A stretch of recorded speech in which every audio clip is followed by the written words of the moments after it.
தானியேலை எல்லாரும் சேர்ந்து எப்படியாவது சிங்கக்கவில போட்டு அவனுடைய கதையை முடிப்பதற்காக என்ன பண்றாங்க, ஆயத்தமாகறாங்க.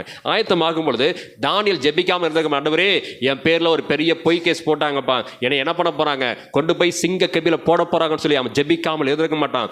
எந்த ஜெபத்துக்குமே கர்த்தருடைய சமூகத்தில் பதிலே கிடையாது. அவன் பேர்ல பொய் கேஸ் போட போறாங்க, கர்த்தர் வரல.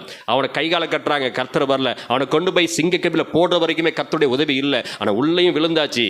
ஆனா கர்த்தருடைய உதவி அங்கதான் கொடுக்கப்படுகிறது. அப்பொழுதும் தானியேலுக்கு தேவன் உதவி செய்யவில்லை.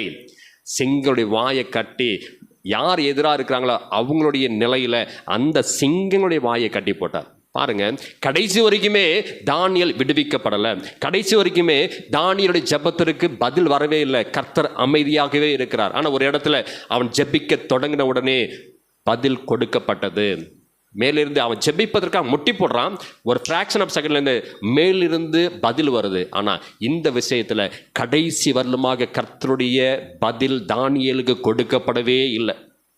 தானியேல் கொஞ்சம் யோசனை பண்ணியிருக்கலாம், இவ்வளவு ஜெபித்தேன், இவ்வளவு முயற்சி பண்ணிட்டேன், கர்த்தர் என்னை விடுவிக்கலையே, என்னுடைய நிலைமை இவ்வளவுதானா, இதோடு நான் மறிக்கப் போகிறேன்னு சொல்லி கூட அவன் யோசனை பண்ணியிருக்கலாம். கர்த்தர் செய்ய வேண்டியதான காரியத்தை சரியாக செய்கிறார். அப்போ பாருங்க, யார் அவர் மேலே விசுவாசமாய் இருக்கிறானோ அவன் வெட்கப்படுவதே கிடையாது. கடைசி நேரத்தில் கர்த்தர் சிங்கங்களுடைய வாயை கட்டி போட்டார். இன்றைக்கு அப்படிதான் கர்த்தர் நமக்கு ஒரு வாயை திறக்கல, பதில் சொல்லலை அப்படின்னு சொல்லி நினைத்து கொண்டு கர்த்தரை முறுமுறுக்கக்கூடியதான கர்த்தருடைய பிள்ளையே, உனக்கான எதிரான காரியத்தை எங்க தொடங்குதோ அங்கேயே கட்டி போட்டுட்டார். நீ போவ, ஒரு பிரச்சனையும் இருக்காது. நீ வருவ, ஒரு பிரச்சனையும் இருக்காது. நீ நிற்ப, யாரும் உனக்கு விரோதமாக எழுந்து பேசவே முடியாது. அப்படிப்பட்டதான ஒரு பெரிய கிருபை நம்மை நடத்தக்கூடியதான நம்பிக்கையாக இயேசு கிறிஸ்து மேல இருக்கிறபடினால அந்த நம்பிக்கை நம்மை ஒருபோது வெட்கப்படுத்த மாட்டார்.